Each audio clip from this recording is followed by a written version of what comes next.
Hey, what's up, everybody? I am CJ with The Gist, and today we're going to talk about customer feedback surveys, specifically customer loyalty with NPS style surveys in HubSpot. Let's talk about how to do it. Every business knows that gathering customer feedback is really, really important, and every business knows that measuring customer loyalty is a really important leading indicator on things like cross-sells, upsells, retention, and churn.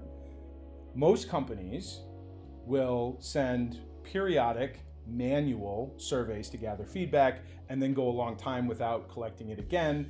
And then they're like, oh shoot, we should send out another survey. So what we want to talk about is how to put the gathering, the follow-up, and the analysis of customer feedback surveys, specifically NPS surveys, on autopilot using HubSpot. So if you're in HubSpot, you're going to navigate to automations and then click surveys. I already have one pulled up here, but when you're in there, just hit create survey and it'll ask you the type. In this case, we're focusing on NPS, which is customer loyalty. And then you can choose your format, either email or web page.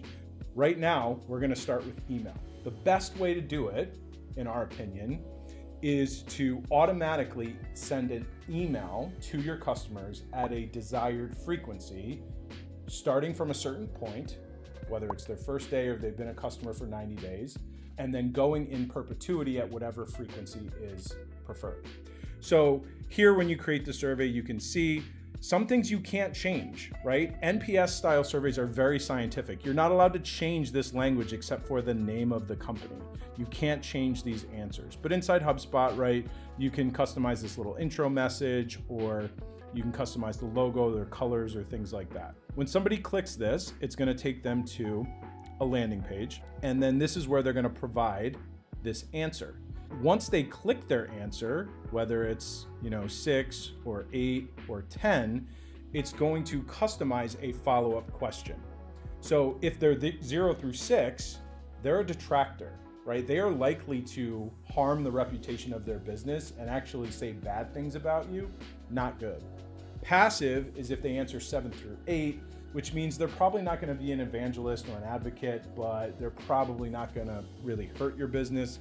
And then your promoters, your 9s or 10s, these are the people you really want to lean into. These are the people you want to do case studies with, ask for reviews or testimonials, or enroll in loyalty programs. Right here, first of all, baked within the survey is not only your ability to analyze their answer, but gather more information. Right? If it's a detractor, great. You're getting additional feedback. Can you tell us more about your experience so we can get it right next time? If they're a promoter, why did you score us so highly? And they may be writing testimonials for you right then and there that could later go on your website. But that's a conversation for a different day. Then they'll be redirected to a landing page, and the landing page depends on whether they were a detractor, a passive, or a promoter. Right? You can customize this image and this little message here and there. That's up to you. Next is how you figure out who gets the survey.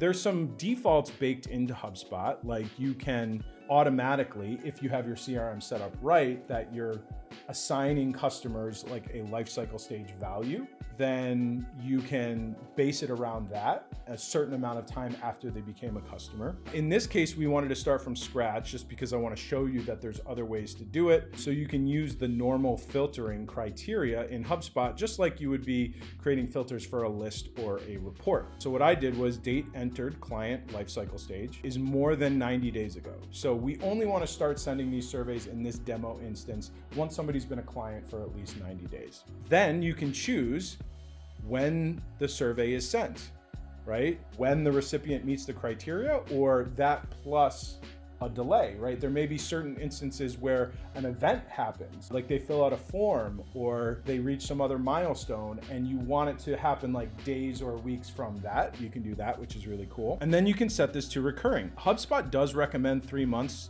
every 3 months. Personally, I think that's a little bit overkill, but it all depends on your business. In this demo instance, I put every 6 months. So twice a year, all of your clients now are going to get a quick little survey that says, hey, how we doing?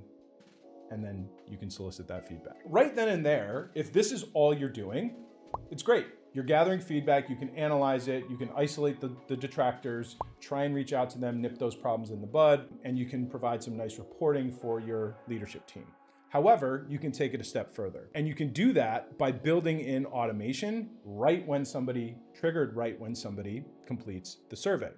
So let's talk about this. Now you can build these automations right inside HubSpot, inside the survey tool, or you can build it in the normal workflow tool. So I'm going to give you a brief rundown of what we recommend. First, if somebody is a detractor, what we do is we set a property just to indicate that they've ever completed a survey. That helps us down the road if we want to segment people. And it's just another clean way of doing that, even though there are default ways to do that in HubSpot. The HubSpot will automatically set like survey date, survey sentiment, survey comment as an extra fail-safe. It's nice to stamp certain properties when really important events happen.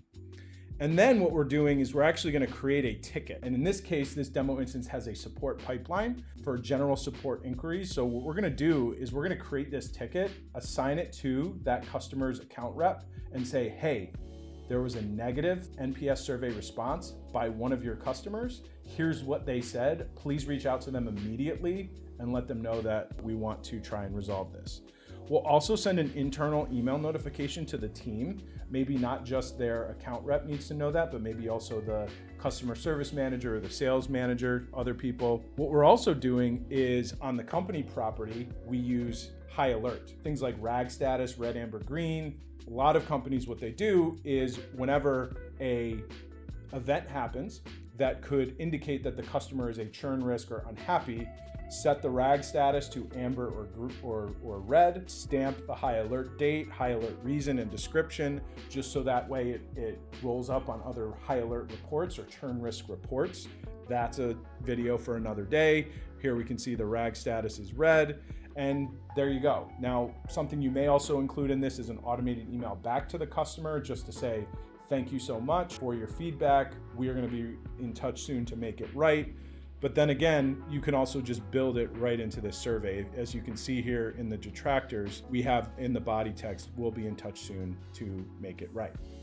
So now you could set this up in like a couple hours and implement it. And now you've literally streamlined. I know that anytime we have a customer that's been with us for at least 90 days is going to get an email from us twice a year asking for feedback, right?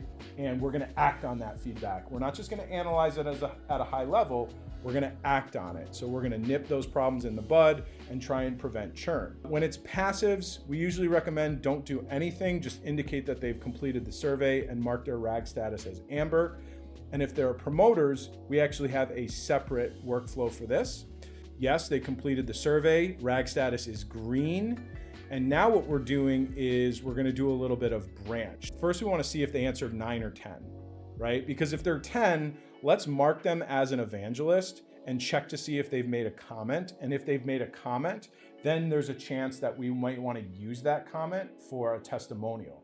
So here you can see is once they're a 10, we're checking to see if they've made a comment and then sending an internal notification to the customer service team and the account owner.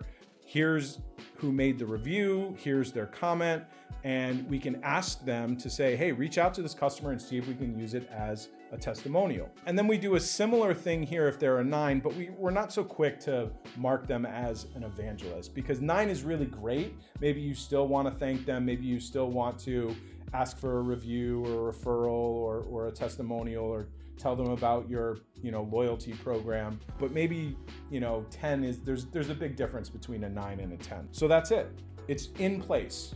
Like I said, you could set this up in a couple of hours and launch it, and now you're gathering client feedback, analyzing it at a high level, and acting on it immediately in situations where you should. Really, the only other thing that I would recommend is, in addition to the email survey, you can create a website pop-up. So you can see here, this is a little pop-up. Now, when you create it, HubSpot gives you the option, do you want it to pop up in the middle, slide down from the top, slide in left, slide in right? So you can format the color and the position of this, but it's literally the exact same thing, right? Except it only shows up on your website when the visitor is a client who meets the criteria of receiving the initial survey, in this case has been a client for at least 90 days, but has not actually completed the email.